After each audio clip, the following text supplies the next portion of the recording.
मित्रों, मैं आप सभी को यहाँ पर बेताल पच्चीसी की रहस्य और रोमांच से भरी हुई कहानियाँ सुना रहा हूँ।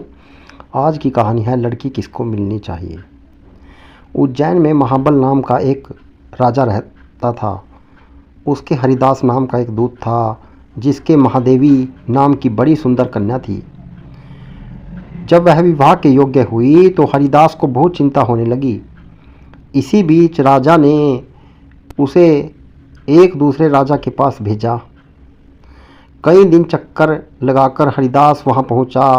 राजा ने उसे बड़ी अच्छी तरह से रखा। एक दिन एक ब्राह्मण हरिदास के पास आया, बोला, तुम अपनी लड़की मुझे दे दो। हरिदास ने कहा, मैं अपनी लड़की उसे दूंगा जिसमें सब गुण होंगे। ब्राह्मण ने कहा, मेरे पास एक ऐसा रथ है जिस पर बैठकर जहाँ चाहो घड़ी भर में पहुँच जाओगे। हरिदास बोला, ठीक है, सवेरे उसे ले आना। अगले दिन दोनों रथ पर बैठकर उज्जैन आ पहुँचे। देवयोग से उससे पहले हरिदास का लड़का अपनी बहन को किसी दूसरे लड़के और हरिदास की स्त्री अपनी लड़की को किसी तीसरे को देने का वादा कर चुकी। इस तरह तीनों वर इकट्ठे हो गए। हरिदास सोचने लगा कि कन्या एक है, वर तीन हैं, क्या करें। इसी बीच एक राक्षस आया और कन्या को उठाकर विंध्याचल पर्वत पर ले गया। तीनों वरों में एक ज्ञानी था। हरिदास ने उससे पूछा तो उसने बताया कि एक राक्षस लड़की को उड़ा ले गया है और वह विंध्याचल पर्वत पर है। दूसरे ने कहा, मेरे रथ पर बैठकर चलो, जरा सी देरी में वहां पहुंच जाएंगे।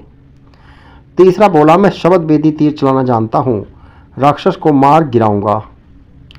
वे सब रथ पर चढ़कर विंध्याचल पहुंचे और राक्षस को मारकर लड़की को बचा लाए। इतना कहकर बेताल बोला, हे राजन, बताओ वह लड़की उन तीनों में से किसको मिलनी चाहिए। राजा ने कहा, जिसने राक्षस को मारा उसको मिलनी चाहिए, क्योंकि असली वीरता तो उसी ने दिखाई, बाकी दो ने तो मदद की। राजा का इतना कहना था कि बेताल फिर पेड़ पर जा लटका और राजा फिर उसे लेकर आया तो रास्ते में बेताल ने छठी कहानी सुनाई। नाम की एक नगरी थी, उसमें धर्मशील नाम का एक राजा राज्य करता था। उसके अंधक नाम का एक दीवान था। एक दिन दीवान ने कहा, महाराज, एक मंदिर बनवाकर देवी को बिठवाकर पूजा की जाए तो बड़ा पुण्य मिलेगा। राजा ने ऐसा ही किया। एक दिन देवी ने प्रसन्न होकर उससे वर मांगने को कहा। राजा के कोई संतान नहीं थी। उसने देवी से पुत्र मांगा। देवी बोली, अच्छी बात है, तेरे बड़ा प्रतापी पुत्र होगा। कुछ दिन बाद राजा के एक लड़का हुआ। सारे नगर में बड़ी खुशी मनाई गई।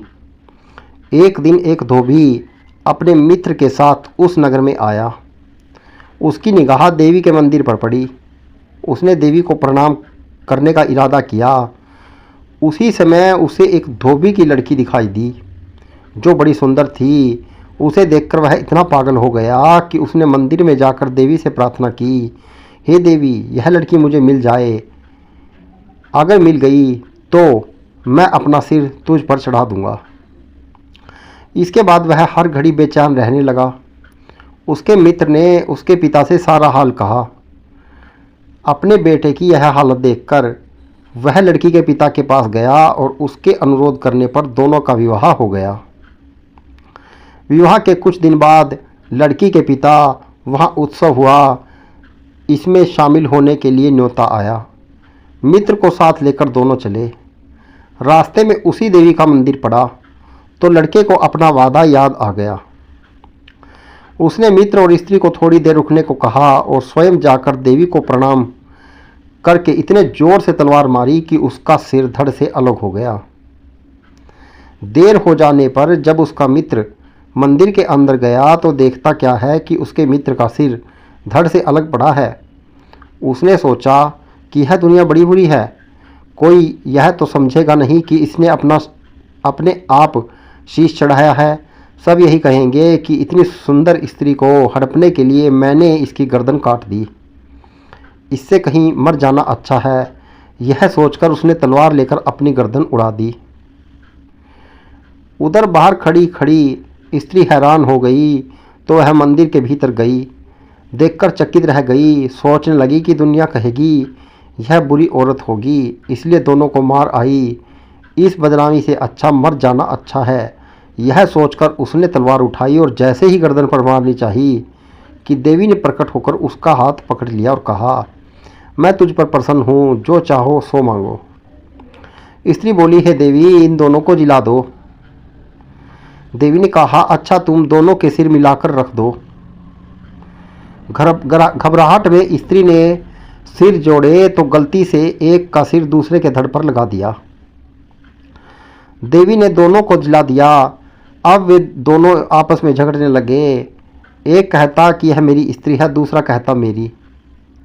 बेताल बोला, हे राजन, बताओ यह स्त्री किसकी है? राजा ने कहा, नदियों में गंगा उत्तम है, पर्वतों में सुमेरु, वृक्षों में कल्पवृक्ष और अंगों में सिर। इसलिए शरीर पर पति का सिर लगा हो, वही पति होना चाहिए। इतना सुनकर बेताल फिर पेड़ पर जा लटका। राजा उससे फिर लाया तो उसने सातवीं कहानी कही।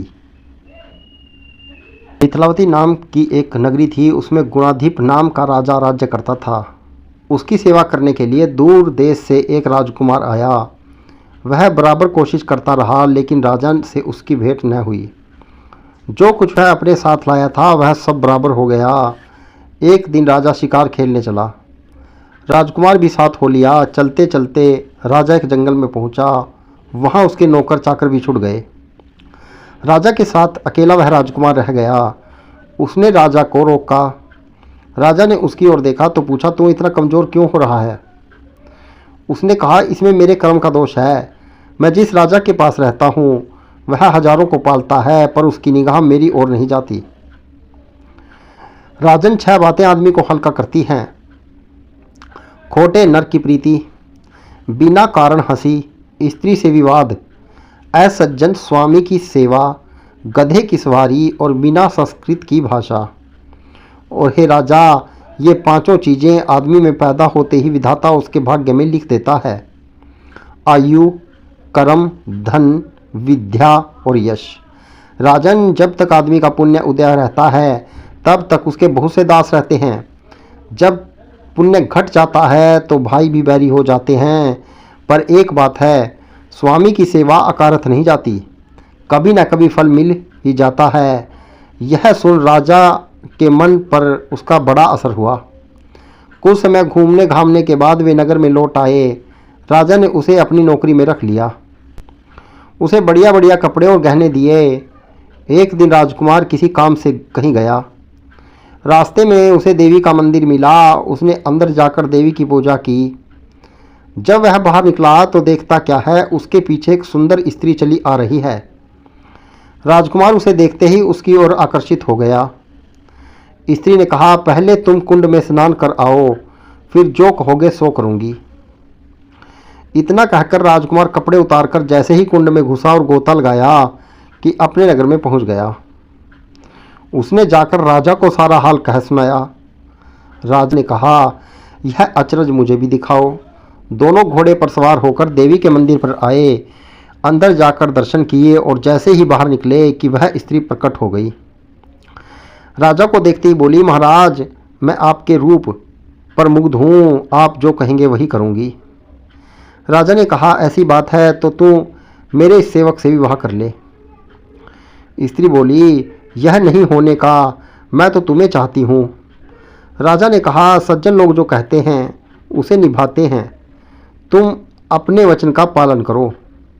इसके बाद राजा ने उसका विवाह अपने सेवक से करा दिया। इतना कहकर बेताल बोला, हे राजन, यह बताओ कि राजा और सेवक दोनों में किसका काम बड़ा हुआ? राजा ने कहा, नौकर का। बेताल ने पूछा, सो कैसे? राजा बोला, उपकार करना राजा का तो धर्म था, इसलिए उसके उपकार करने का कोई खास बात नहीं है। लेकिन जिसका धर्म नहीं था उसने उपकार किया तो उसका काम बढ़कर हुआ। इतना सुनकर बेताल फिर पेड़ पर जा लटका और राजा जब उसे पुनः लेकर चला तो उसने 8वीं कहानी सुनाई। अंग देश के एक गांव में एक धनी ब्राह्मण रहता था। उसके 3 पुत्र थे। एक बार ब्राह्मण ने यज्ञ करना चाहा। उसके लिए एक कछुए की जरूरत हुई। उसने तीनों भाइयों को कछुआ लाने को कहा। वे तीनों समुद्र पर पहुँचे। वहाँ उन्हें कछुआ मिल गया। बड़े ने कहा, मैं भोजन चंग हूँ, इसलिए कछुए को नहीं छूँगा। मझला बोला, मैं नारी चंग हूँ, मैं नहीं ले जाऊँगा। सबसे छोटा बोला, मैं शैया चंग हूँ, सो मैं नहीं ले जाऊँगा। वे तीनों इस प्रकार बहस में पड़ गए कि उनमें कौन बढ़कर है। जब वे आपस में इसका फैसला न कर सके तो राजा के पास पहुँचे। राजा ने कहा, आप लोग रुकें, मैं तीनों को अलग अलग जांच करूँगा। इसके बाद राजा ने बढ़िया भोजन तैयार करवाया और तीनों खाने बैठे। सबसे बड़े ने कहा, मैं खाना नहीं खाऊंगा, इसमें मुर्दे की गंध आती है। वह उठकर चला। राजा ने पता लगाया तो मालूम हुआ कि वह भोजन शमशान के पास के खेत का बना था। राजा ने कहा, तुम सचमुच भोजन चंग हो, तुम्हें भोजन की पहचान है। रात के समय राजा ने एक सुंदर वेश्या को मंझले भाई के पास भेजा। जो ही वह वहां पहुंची कि मंझले भाई ने कहा, इसे हटाओ, यहाँ से इसके शरीर से बकरी के दूध की गंध आती है। राजा ने यह सुनकर पता लगाया तो मालूम हुआ कि वह वेश्या बचपन में बकरी का दूध पर पली थी। राजा बड़ा खुश हुआ और बोला, तुम सचमुच नारी चंग हो। इसके बाद उसने तीसरे भाई को सोने के लिए 7 गद्दों का पलंग दिया। जैसे ही वह उस पर लेटा कि एकदम चीख कर उठ बैठा। लोगों ने देखा उसकी पीठ पर एक लाल रेखा खींची थी। राजा को खबर मिली तो उसने बिछोने को दिखवाया। 7 गद्दों के नीचे उसमें एक बाल निकला। उसी से उसकी पीठ पर लाल लकीर हो गई थी। राजा को बड़ा आश्चर्य हुआ। उसने तीनों को 1-1 लाख असरफियाँ दी। अब वे तीनों कछुए को ले जाना भूल गए और वहीं आनंद से रहने लगे।